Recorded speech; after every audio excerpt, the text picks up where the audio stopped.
이스라엘 들으라 생명의 말씀 야훼님은 우리의 주님이시니. 참여 예수님 안녕하세요. 오늘 성경 맛들이기 사무엘 상권 9장 26절에서 10장 27절까지 함께 읽겠습니다. 성부와 성자와 성령의 이름으로 아멘. 말씀은 바로 내 곁에 있고 내 입에 있고 내 마음에 있다. 주님 성령의 빛으로 저희 눈을 여시어 주님의 길을 보게 하시고 저희 귀를 여시어 생명의 말씀을 듣게 하소서. 아멘. 성부와 성자와 성령의 이름으로 아멘. 사무엘이 사울을 임금으로 세우다. 그들은 일찍 일어났다. 동틀 무렵 사무엘이 옥상에 대고 사울을 부르면서 일어나시오, 내가 당신을 발에다 주겠소 하자 사울이 일어났다. 그리고 사울과 사무엘은 둘이서 밖으로 나갔다. 그들이 성읍 끝까지 내려갔을 때 사무엘이 사울에게 말하였다. 종더러 우리보다 앞서가라고 이르시오. 종이 앞서가고 나면 당신은 잠시 서 계시오. 내가 하느님의 말씀을 들려주겠소. 사무엘은 기름병을 가져다가 사울의 머리에 붓고 입을 맞춘 다음 이렇게 말하였다. 주님께서 당신에게 기름을 부으시어 그분의 소유인 이스라엘의 영도자로 세우셨소. 오늘 당신은 나를 떠나서 가다가 베냐민 영토 첼차에 있는 라헬의 무덤 근처에서 두 사람을 만나게 될 것이요. 그들은 당신에게 당신 아버지는 당신이 찾으러 다니던 암나귀들을 이미 찾으셨소. 이제 나귀 걱정은 놓으셨지만 내 아들은 어찌 되었을까 하시면서 당신들을 걱정하고 계시오 하고 말할 것이요. 거기에서 더 가다가 타보르의 참나무에 이르면 하느님을 예배하러 베텔로 올라가는 세 사람을 만나게 될 것이요. 한 사람은 새끼 염소 3마리를 끌고 한 사람은 빵 3덩어리를 들고 나머지 한 사람은 술 1부대를 메고 있을 것이요. 그 사람들이 당신에게 인사를 하고 빵 2덩이를 줄 것이니 받으시오. 그런 다음 당신은 필리스티아인들의 수비대가 있는 기브와 엘로힘에 이르게 될 것이요. 당신이 그 성읍에 다다르게 되면 산당에서 내려오는 예언자들의 무리를 만날 것이요. 사람들이 그들을 앞서가며 수금을 뜯고 손북을 치고 피리를 불고 비파를 타는 가운데 예언자들은 황홀경에 빠져 예언하고 있을 것이요. 그때 주님의 영이 당신에게 들이닥쳐 당신도 그들과 함께 황홀경에 빠져 예언하면서 딴 사람으로 바뀔 것이요. 이런 표징들이 당신에게 닥치거든 하느님께서 당신과 함께 계시니 할 수 있는 일은 무엇이든지 하시오. 당신은 나보다 앞서 길갈로 내려가시오. 나도 뒤따라 당신 있는 곳으로 내려가서 번제물을 바치고 친교 제물을 드리겠소. 내가 당신에게 갈 때까지 이레 동안 기다리시오. 그때에 가서 당신이 해야 할 일을 내가 알려주겠소. 사울이 몸을 돌려 사무엘을 떠나가려는데 하느님께서 사울의 마음을 바꾸어 주셨고 바로 그날 이런 표징들이 모두 일어났다. 사울이 종과 함께 그곳 기브아에 이르렀을 때 예언자의 무리가 오고 있었다. 그러자 하느님의 영이 사울에게 들이닥쳐 그도 그들 가운데에서 황홀경에 빠져 예언하였다. 사울을 전부터 아는 사람들은 모두 그가 예언자들과 함께 황홀경에 빠져 예언하는 것을 보고 키스의 아들에게 무슨 일이 일어났지? 사울도 예언자들 가운데 하나인가? 하고 서로 말하였다. 거기에 있던 사람 하나가 이들의 아버지가 도대체 누구지? 하고 물었다.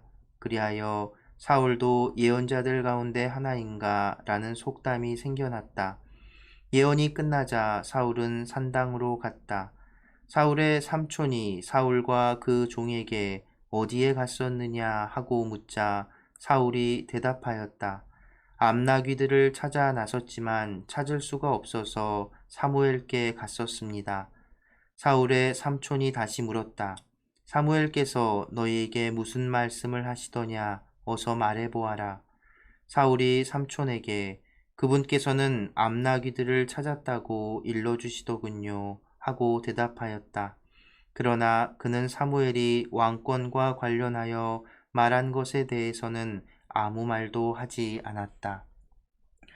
사울이 임금으로 뽑히다. 사무엘이 백성을 미츠파로 불러 주님 앞에 모아놓고서 이스라엘 자손들에게 말하였다. 주 이스라엘의 하느님께서 이렇게 말씀하셨소. 나는 이스라엘을 이집트에서 데리고 올라왔다. 내가 이집트인들의 손에서 그리고 너희를 억누르던 모든 나라의 손에서 너희를 빼내었다. 그런데도 오늘 여러분은 온갖 재앙과 재난에서 여러분을 구해주신 여러분의 하느님을 배척하면서 안 되겠습니다. 우리에게 임금을 세워주십시오 하고 청하였소. 그러니 이제 지파와 시족별로 주님 앞에 나와 서시오. 사무엘이 이스라엘의 모든 지파를 가까이 오게 하자 베냐민 지파가 뽑혔다. 다시 베냐민 지파를 시족별로 가까이 오게 하자 마트리 시족이 뽑혔고 이어 키스의 아들 사울이 뽑혔다. 그래서 사람들이 그를 찾아보았으나 그는 보이지 않았다. 그들이 다시 주님께 그 사람이 여기에 와 있습니까? 하고 여쭈어보자 주님께서 말씀하셨다. 그렇다. 저기 짐짝 사이에 숨어 있다.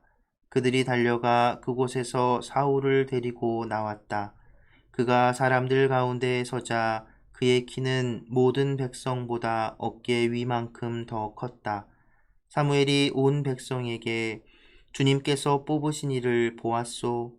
온 백성 가운데 이만한 인물이 없소 하고 말하자 온 백성이 환호하며 임금님 만세 하고 외쳤다. 사무엘은 백성에게 왕정의 권한을 설명하고 그것을 책에 적어 주님 앞에 두었다. 그런 뒤에 온 백성을 저마다 자기 집으로 돌려보냈다. 사울도 기브아에 있는 자기 집으로 돌아갔는데 하느님께서 마음을 움직여 주신 용사들도 그와 함께 갔다. 그런데 몇몇 불량한 자들은 이 친구가 어떻게 우리를 구할 수 있으랴 하면서 사울을 업신여기고 그에게 예물도 바치지 않았다.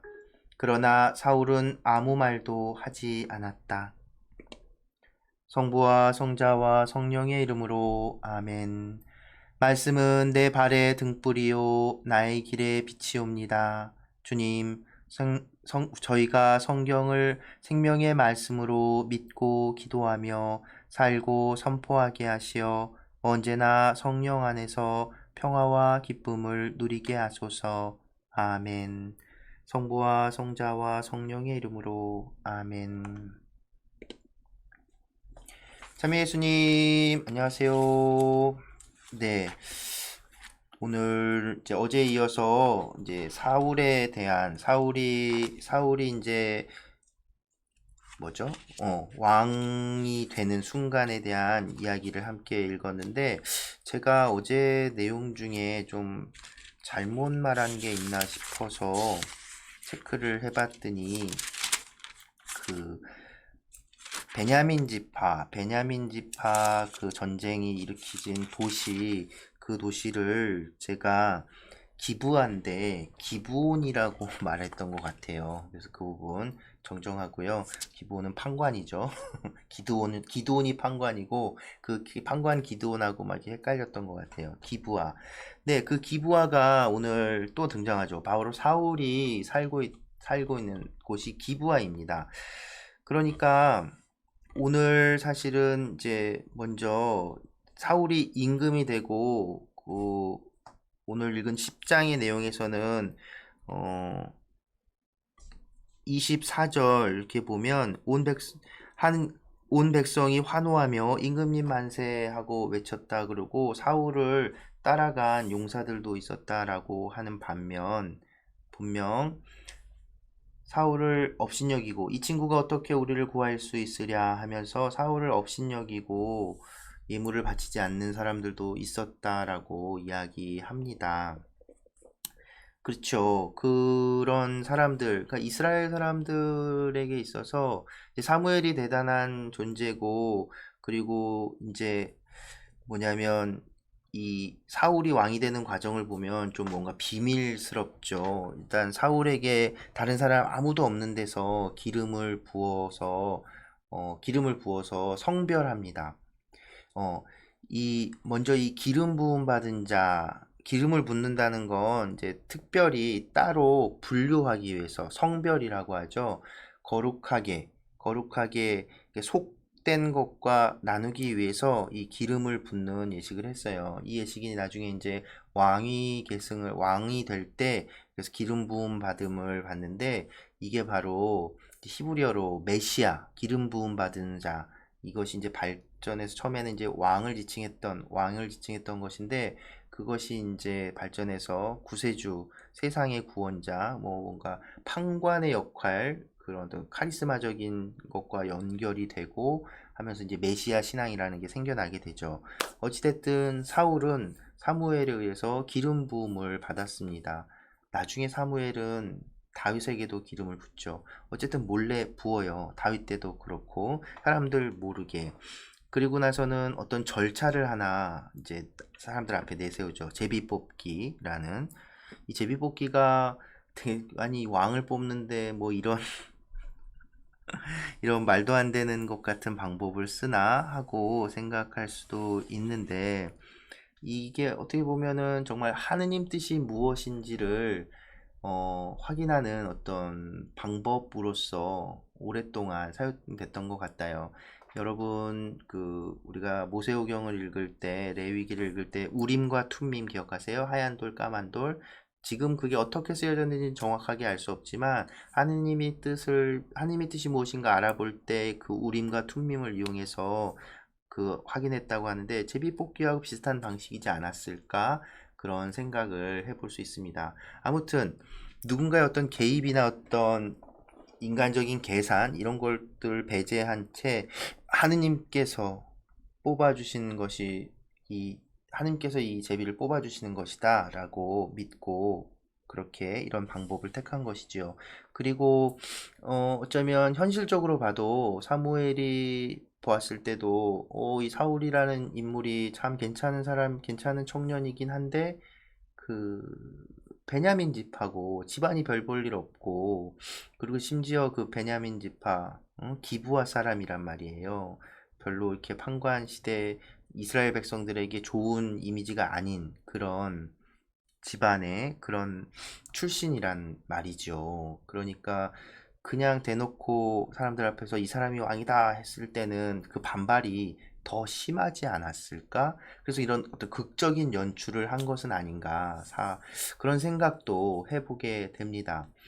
그래서 그또 사람들에게 드러나기 위한 표징으로서 사울에게 주는 표징이기도 했지만 사람들에게도 사울에게 하느님의 영이 깃들였다라는 것을 보여주기 위해 예언자들과의 황홀경에 빠지는 그런 모습들이 드러나게 하는 장면 역시도 사울의 어떤 왕으로서의 입지를 세워주기 위한 어떤 과정이었다고 볼 수도 있겠습니다.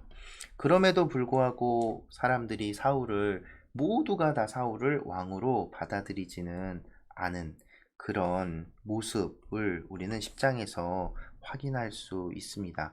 근데 이것들을 이제 11장, 12장 가면 이제 이겨내는 모습이 또 그려져요. 사울의 어떤 초반의 어떤 영웅적인 모습으로서 사울이 이제 이스라엘 백성을 암몬족에게서 구해내고 꼭 판관처럼 구해내는 그런 장면들. 사울은 실제로 키도 크고 굉장히 이제 전쟁 영웅의 풍모를 그런 갖춘 갖춘 그런 사람이었을 것으로 생각됩니다. 그래서 10장에서 왕이 되었지만 아직 왕권이 확립되지 않은 형태, 사지 모습. 그래서 처음 왕을 세우는 거잖아요. 그런 상황, 이런 어떤 현실적인 상황과 또 그 안에서 하나님께서 이 사울이라는 청년에게 정말 별 볼 일 없는 집안에 이 사울이라는 청년을 이스라엘 모든 지파를 다스리는 왕으로 니들이 원하는 왕을 이렇게 내주겠다 해주신 그 하나님의 뜻은 어디에 있을까? 그것도 생각을 해보게 되고요. 네, 그럼 이제 좀 더 사울이 이 왕권을 이제 다져가는 이야기들을 계속 읽어나가면서 조금씩 이렇게 살펴보고 이야기 나눠보도록 하겠습니다. 네, 오늘은 제가 하늘의 태양은 못 되더라도 라는 김태진 신부님 노래를 준비했는데요.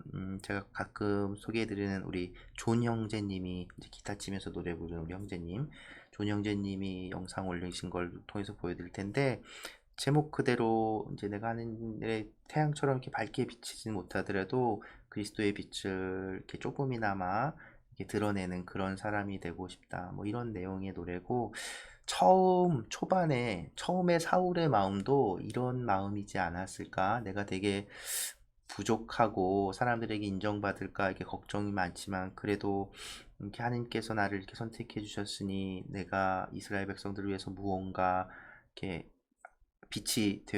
작은 빛이 되어주는 사람이고 싶다. 이런 마음이 처음에 사울에게도 있지 않았을까 싶어서 이 노래 골라봤습니다. 네, 오늘도 함께 해주셔서 감사합니다. 어두운 거리 비추는 작은 등불처럼 내 주위의 사람에게 빛을 줄 수 있다면 나의 한평생 결코 헛되지 않으리. 나의 사랑으로 빛을 줄 수 있다면 때론 나의 힘만으로 벅찰지 몰라. 그럼 기도할 거야. 나의 벗이며 나의 사랑 주님께. 하늘의 태양은 못 돼도 밤하늘 달은 못 돼도 주위를 환하게 비춰주는 작은 등불 되리라.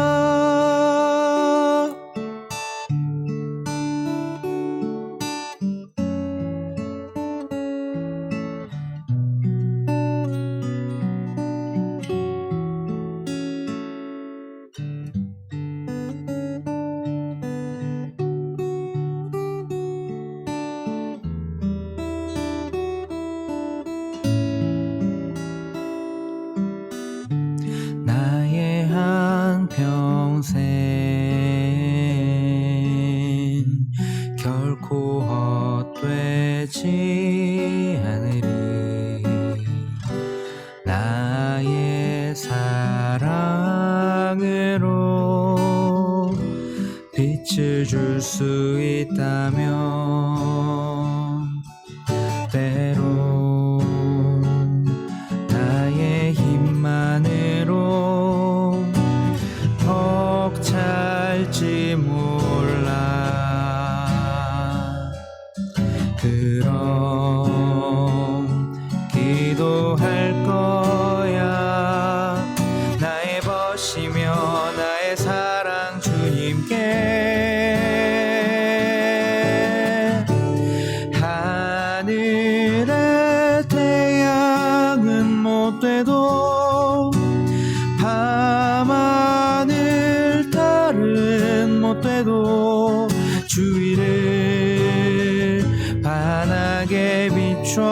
비춰주는 작은 등불 되리라.